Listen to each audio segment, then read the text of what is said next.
IKN, dan kita juga sudah pernah kunjungan kerja ke Australia dan lain sebagainya. Kita tatap, kita perhatikan dan lain sebagainya. Bagaimana ini menjadi ibu kota dunia yang modern yang disampaikan oleh Pak Bambang itu. Saya lihat terkesan bagi saya, ini kesan saya. Otorita ini ada semacam kegamangan terhadap kesepian daripada ibu kota negara, sehingga dibuatlah berbagai program-program yang pada intinya padahal kita menginginkan ibu kota negara itu adalah ibu kota negara, apakah seperti Putrajaya dan Sydney yang disampaikan yang di Australia dan sebagainya itu. Harusnya kita kan harus konsisten. Jadi kita tidak perlu apa yang dikatakan di Cina tadi dari 300.000 17 juta, apakah itu yang menjadi model? Menurut saya bukan ke sana. Saya tidak bangga terhadap terjadinya arus urbanisasi dengan adanya pembangunan ibu kota negara, berpindahlah penduduk dari satu. Dan mohon diingat, dari mulai DKI 1 tugas Pak Jokowi itu menata ibu kota dan menjalankan program desentralisasi supaya tidak terjadi mobilitas penduduk, ya, urbanisasi yang besar dan kemacetan serta banjir. Itu tugas yang pertama. Jadi jangan melarikan diri dari kenyataan. Penduduk ke penduduk yang lain, akhirnya jumlahnya melebihi Jakarta. Padahal nilai-nilai luhur daripada perpindahan ini dalam rangka karena banyaknya masalah-masalah Jakarta dengan berbagai problematikanya untuk kita tinggalkan, sehingga ibu kota negara ini betul-betul seperti ibu kota negara yang modern yang kata Pak Bambang, yang sering, saya sudah sangat sering ke sana. Jadi kebetulan ketika sebelum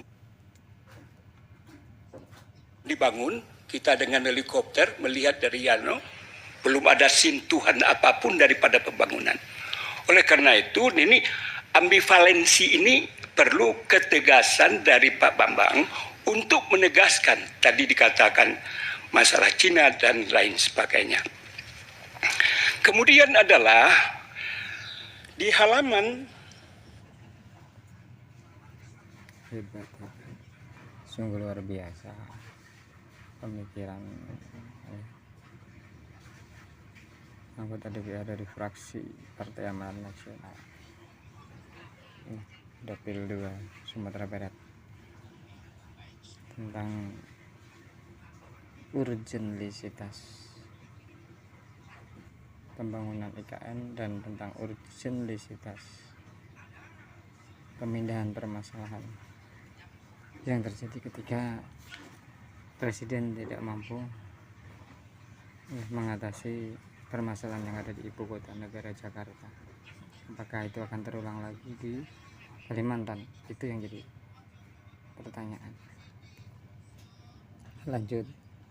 12, Pak Bambang menyatakan ada P1, P2, P3, dan P4.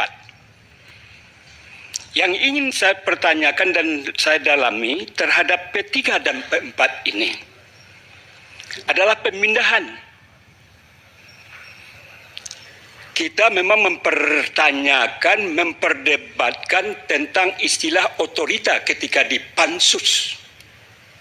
Nusantara itu hadir setelah last minute yang disampaikan oleh, karena ketika itu titik dalam kurung. Sekarang proses yang akan dilakukan itu adalah pemindahan, Pak Bambang. Yang dipindahkan itu bukan barang. Yang dipindahkan ini adalah orang. Dan orang ini adalah orang-orang yang profesional, yang punya tugas fungsi tentang kepemerintahan. Tentu punya banyak dinamika, problematika, dan persoalan. Mantap. Yang dikatakan tadi saya lihat juga pembangunan ini apakah juga jadi karena memindahkan ini jangan menimbulkan permasalahan baru. Ini juga perlu